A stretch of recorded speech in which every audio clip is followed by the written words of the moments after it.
Alright guys, so as you seen in my last video, the old robe is a piece of shit, so we're going to have a look at unboxing this guy. So I actually bought 2 whippersnippers for the price of the robe here.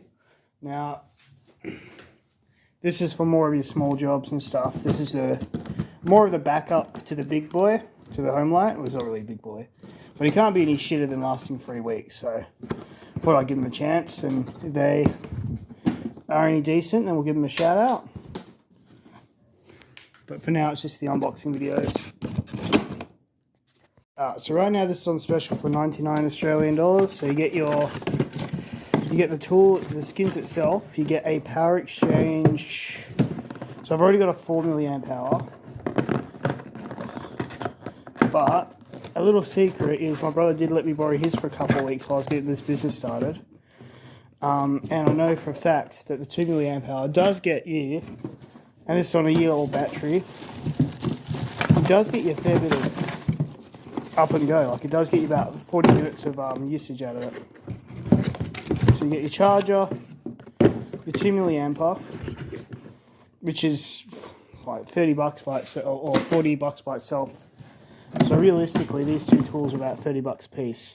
I'm going to put these 2 together off camera, just because my tripod's broken. And yeah, we're going to try them out, but I have had a go at these extensively. Like, I probably got about 20 hours on each.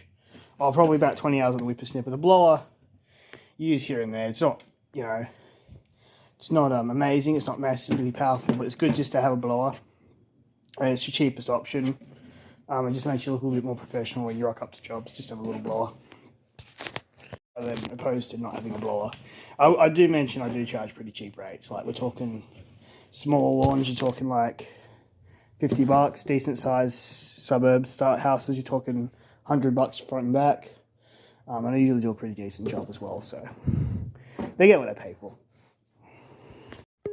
Let's have a look at the Ozito in action. So yeah, for 100 bucks, just look at it making short work of this with the blower. The blower works great as well. Like, honestly, I know I was saying it wasn't that powerful before. It's not, but it works as good as any other blower I've ever used. You know, I've only used cheap ones before, but considering it's only battery powered and it's 100 bucks with this line trimmer that's making short work. Now, this is a $100 job to clear this vacant block, so it paid for itself already, you know. Every job, it pays for itself. That's what I love about these cheap tools. And you can see that the little plastic strip falls off a couple of times. You just pick it up, clip it back on. Once it gets too blunt or too bent, you use a new one. But yeah, no, make short work of it, honestly. And it got about 80% of the job done by itself. Then a quick hit with a mower, 100 bucks cash in hand. 9 out of 10 or 10 out of 10 for this product.